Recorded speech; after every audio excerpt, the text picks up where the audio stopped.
গত পর্বে আমরা দেখেছিলাম গ্র্যান্ডপা শেংমিয়ানকে ডেকে বলে, ফুইচান ড্রিঙ্ক করেছে, তুমি এসে ওকে নিয়ে যাও। যেটা শুনে শেংমিয়ান ভীষণ ঘাবড়ে যায় এবং বিছানার ওপরে উল্টো দিকে মুখ করে বসে। আর এদিকে ফুইচানও তখন রুমের ভেতরে ঢুকে পড়ে।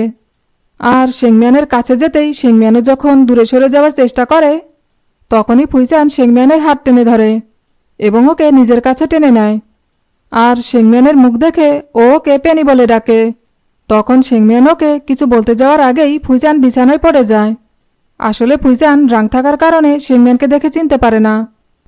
এরপর ফুইচান যখন ঘুমিয়ে পড়ে, তখন শেংমিয়ান মনে মনে বলে, আমি জানি তুমি পেনিকে ভালোবাসো, কিন্তু তুমি যখন জানতে পারবে যে শেংমিয়ানই হলো পেনি, তখনও কি তুমি শেংমিয়ানকে ঘৃণা করবে? এরপর সকাল হতেই শেংমিয়ান সেখান থেকে চলে যেতে গেলে এরই মধ্যে সেখানে ফুইচানের মা চলে আসে। আর এসেই শেংমিয়ানকে বলে, শেংমিয়ান তুমি এখানে কি করছো? এতে শেংমিয়ান বলে, গতকাল আমি এখানে গ্র্যান্ডপার সাথে দেখা করতে এসেছিলাম। তখন ফুইচানের মা রেগে গিয়ে বলে, তুমি আমার ছেলেকে পাওয়ার জন্য ওর পেছন পেছন এখানে পর্যন্ত চলে এসেছো? শোনো, আমি যতদিন বেঁচে আছি ততদিন আমি তোমাকে কিছুতেই আমার ছেলের বউ হিসেবে মেনে নেব না। আর তখনই শেংমিয়ান ফুইচানের গলার আওয়াজ শুনতে পায়। আর তাইও সেখান থেকে চলে যেতে গেলে ফুইচানও সেখানে চলে আসে আর এসেই শেংমিয়ানকে দাঁড়াতে বলে। কিন্তু শেংমিয়ান ফুইচানের কোনো কথা না শুনেই সেখান থেকে চলে যায়। আর ফুইচান শেংমিয়ানের রুমে চলে আসে এবং একটি ড্রয়ার খুলে তার মধ্যে একটি বাক্স দেখতে পায়, যেটা খুলে দেখে তার মধ্যে শেংমিয়ানের ম্যারেজ সার্টিফিকেট রয়েছে। আর ও যখন ম্যারেজ সার্টিফিকেট খুলে শেংমিয়ানের ফটো দেখতে যায়, তখনই ওর কাছে একটি ফোন আসে। আর ফোন রিসিভ করতেই ফোনের ওপাশ থেকে কেউ একজন ওকে বলে যে আপনি শেংমিয়ানের বাবাকে যে প্রজেক্টটা দিয়েছিলেন তাতে অনেক বড় লস হয়েছে। শুধু তাই নয়, ওই প্রজেক্টের সব ম্যাটেরিয়াল নকল হওয়ার কারণে আমাদের কোম্পানির নামে কেস হয়েছে। যেটা শুনে ফুইচান ভীষণ রেগে যায় আর বলে, শেংমিয়ানের বাবার কোম্পানিতে যত টাকা ইনভেস্ট করা হয়েছে সব টাকা ফেরত নিয়ে আসার ব্যবস্থা করো। এই বলে ম্যারেজ সার্টিফিকেটটাকে না দেখেই ওটা ড্রয়ারে রেখে দেয়। অপরদিকে শেংমিয়ানের কাছে ফুইচানের তরফ থেকে একটা মেসেজ আসে, যাতে লেখা থাকে, আমি ফুইচান বলছি, আমি তোমাকে কখনোই আমার ওয়াইফ হিসেবে অ্যাকসেপ্ট করব না।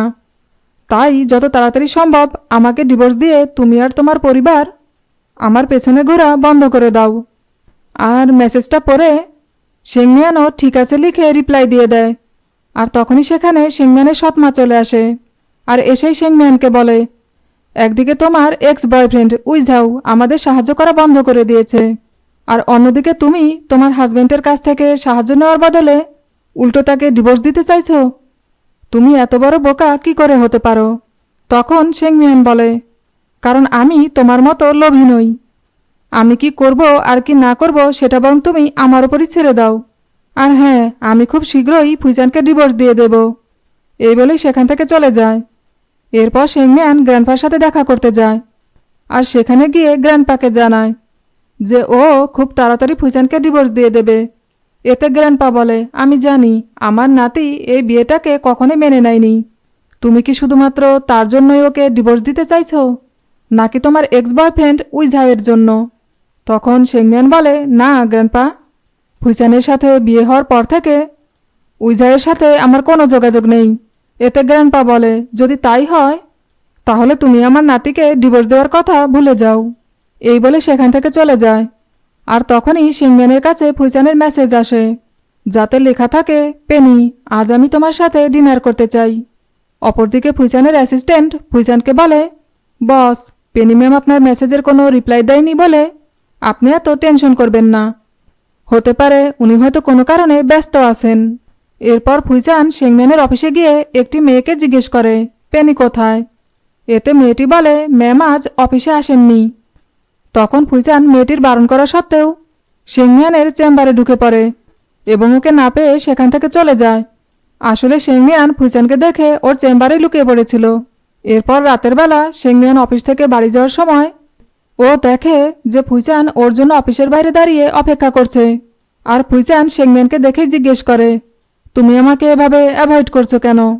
এতে শেংমিয়ান কোনো উত্তর না দিয়েই সেখান থেকে চলে যেতে গেলে ফুইচান ওর হাত ধরে ওকে আটকে দেয় আর বলে, তুমি কি আমার ফিলিংসটাকে বুঝতে পারছো না? এতে শেংমিয়ান বলে, তুমি হলে আমার একজন ক্লায়েন্ট, কাজেই আমি তোমার ফিলিংস বুঝে কি করব। তখন ফুইজান বলে, শুধুই ক্লায়েন্ট? এই বলেই একটা নেকলেস বের করে শেংমিয়ানকে ওর জন্মদিনের শুভেচ্ছা জানায়, যেটা দেখে শেংমিয়ান ভীষণ খুশি হয়। কারণ এই নেকলেসটাই সেদিন ফুইজান শেংমিয়ানকে সাথে নিয়ে কিনতে গিয়েছিল। এরপর ফুইজান বলে, সেদিন আমি তোমার জন্যই এটা কিনেছিলাম। তখন শেংমিয়ান বলে, কিন্তু এত দামি উপহার আমি নিতে পারবো না। এতে ফুইজান বলে, ঠিক আছে। এই বলে নেকলেসটাকে ছুঁড়ে ফেলে দেয়। আর শেংমিয়ান ওটা আনতে গেলে ফুইজানকে আটকে দেয়। আসলে নেকলেসটা ফুইজানের কাছেই ছিল। এরপর শেংমিয়ান ওকে কিছু বলতে যাওয়ার আগেই ফুইজান ওকে জোর করে কিস করে দেয়। আর এতে প্রথমে শেংমিয়ান নিজেকে ছাড়ানোর চেষ্টা করলেও পরেও নিজেও ফুইজানকে কিস করতে থাকে। এরপর দুজনে বাড়ি ফিরেও একে অপরের সাথে রোম্যান্স করতে থাকে।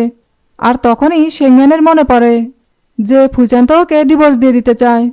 আর এটা মনে পড়তেই ও ফুইজানকে আটকে দেয় আর বলে, আমি বিবাহিত, আমার হাজবেন্ড আছে।